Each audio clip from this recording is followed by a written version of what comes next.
जय गुरु जी दोस्तों, एक बार फिर आपका अपना प्रिय आरजे आदि आदि का शब्द मुंबई का मानुस और आपके लिए लेकर आया है आपका मन पसंद प्रोग्राम पॉजिटिव कर्मा। आज है एपिसोड नंबर 653। शुरुआत करता हूं इस कार्यक्रम की कुछ इस प्रकार। दोस्तों, हम किसी मुश्किल के बारे में कितनी भी चिंता करें, परंतु क्या हमारा चिंतित मन उस मुश्किल का हल कर सकता है? इसलिए अपनी सारी चिंताएं भगवान पर छोड़कर प्रभु का चिंतन कीजिए, और अगर आप ईश्वर का चिंतन करेंगे तो निश्चित रूप से आपकी सारी प्रॉब्लम्स, सारी चिंताएं दूर हो जाएंगी। ओम शांति। दोस्तों, समय का कैसा मोड़ है, रात दिन की दौड़ है।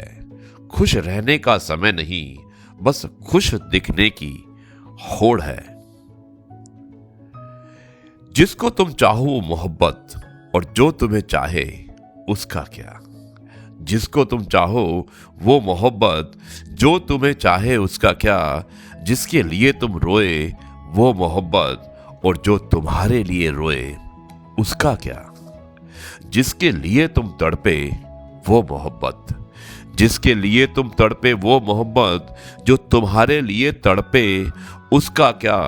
और जिसको तुमने चाहा था वो तुम्हें मिले, जिसको तुमने चाहा था वो तुम्हें मिले, और जिसको तुम ना मिले उसका क्या। मनोज सक्सेना ने भेजा था। बहुत ही अच्छी छोटी सी कविता है और बहुत ही मतलब है इसके, और बहुत ही अच्छे ढंग से इसको बताया भी गया है। दोस्तों, प्रेम और आस्था दोनों पर किसी का जोर नहीं होता है। ये मन जहां लग जाए वही ईश्वर नजर आता है। सबसे बेहतरीन नजर वो है जो अपनी कमियों को देख सके, क्योंकि नींद तो रोज ही खुलती है पर आंखें कभी कभी खुलती हैं। आरजे आदि आदि कश्यप, मुंबई का मानुस। दोस्तों, आरजे आदि विशेष कुछ अलग हो जाए, उसमें मैं एक कहानी सुनाना चाहता हूं, और कहानी का शीर्षक है गरीब आदमी। बहुत ही अच्छी कहानी है, बंगला कहानी है, और मुझे उम्मीद है कि ये आपको पसंद आएगी। शुरुआत करता हूं इस कहानी की कुछ इस प्रकार। दोपहर की चिलचिलाती हुई धूप की उत्कट उपेक्षा करते हुए राघव सरकार शान से माथा ऊंचा किए जल्दी जल्दी पांव बढ़ाते हुए सड़क पर जा रहे थे। खद्दर की पोशाक, पैर में चप्पलें अवश्य थी, पर हाथ में छाता नहीं था। हालांकि वो चप्पलें भी ऐसी थी, और उनमें निकली हुई अनगिनत कीलों से उनके दो पांव इस तरह छिल गए थे कि उनकी उपमा शरशैया पर लेटे हुए भीष्म पिता से करना भी राघव सरकार के पांवों का अपमान होता।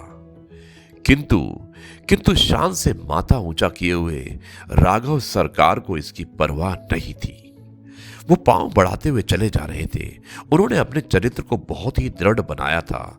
सिद्धांतों पर आधारित मर्यादाशील उनका जीवन था, और इसीलिए हमेशा से राघव सरकार का माथा ऊंचा रहा, कभी झुका नहीं।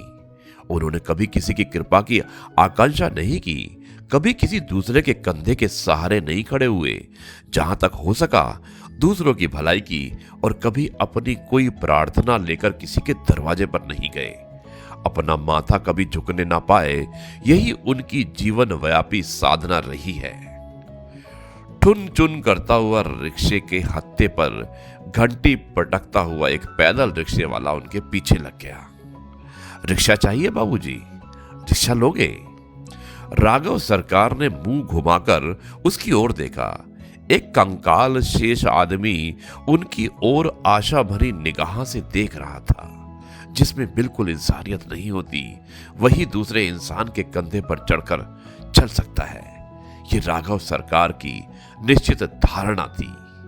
वो कभी अपनी जिंदगी में किसी भी पालकी या रिक्शा पर नहीं चढ़े थे। इसको वो भयानक अन्याय मानते थे। खद्दर की आस्तीन के माथे,